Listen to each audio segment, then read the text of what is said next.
The first thing I'd like to say is I think broadly, lack of community, period, is really compromising the mental health of students today.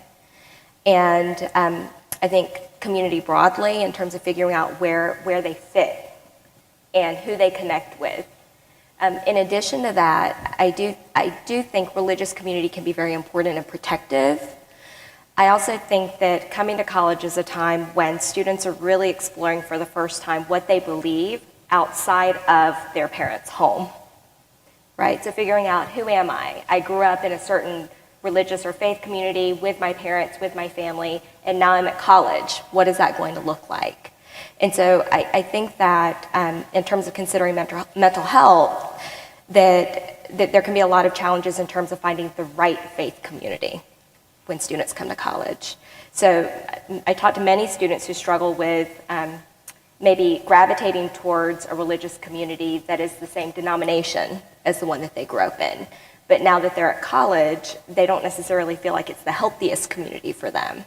And how do they permit themselves maybe to explore other communities of faith? I think that's a great point, and I agree with the importance of community in general. And so I think also a lot of the examples that you all came up with in terms of thinking about depression, you were highlighting the fact that there's a lot of isolation that's involved. So when people are struggling with depression, sometimes they tend to pull back and remove themselves from certain situations. So again, having a strong community can be protective for that aspect as well and important. I don't know if I would say that the lack of religious involvement is causal to having more mental health challenges, but I would say that there's a connection there and it can be protective as well in the same way. And again, thinking just about community in general, that a lot of these pieces can be protective. But then also thinking again with this whole integrated mindset about what types of communities are people involved in.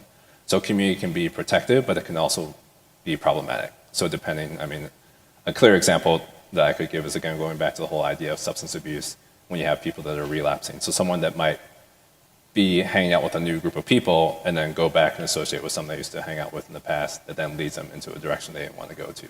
So in that sense, having a strong faith community and other communities as well can kind of help protect against that and continue to steer people in the right direction. Mm-hmm. I think another aspect of this, as you were talking, I was thinking about also what it means to be part of a religious community or a faith community, and receiving the right kind of support from people. And so I think for a lot of students that I work with, especially those who have a strong faith life or religious life, that while many times that's very protective, at the same time there is a subset. And what they talk about is the struggle that they experience in allowing themselves to even ask for help because of beliefs that asking for help indicates some sort of lack of faith. And that these may be messages that they hear from their religious communities, that they're not praying hard enough, or that they need to be more faithful and continue to wait for an answer to prayer that looks a particular way, and that may impinge upon their ability to go seek help. Yeah, so I think that's a really great point as well. And I feel like I'm probably going to say this too many times tonight, but then going back again to this whole interactive aspect. So it's important not to get stuck in only one piece of that. So your example about if a student or an individual is told they're not praying hard enough,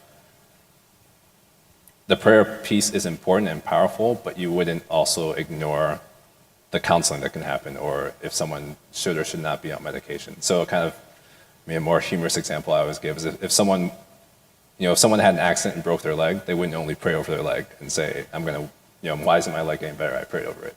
They would also go to a doctor. They might need to get a cast. There are other aspects that also need to be done at the same time. So we don't always treat mental health the same way, but there are a lot of similarities there too. So if someone is struggling with mental health, there are certain practices that should be put into place. The person should go and seek help and not only just focus on one aspect. And so that can be an important piece as well. But then you have to be in a community that is going to actually provide that support and acknowledge that piece and not say, I mean, people have often shared stories where someone has said, I'm a Christian, I can't get depressed, or I shouldn't get depressed. And those are the types of comments that don't help on any front and don't acknowledge the real issue that might be there that really needs to be addressed.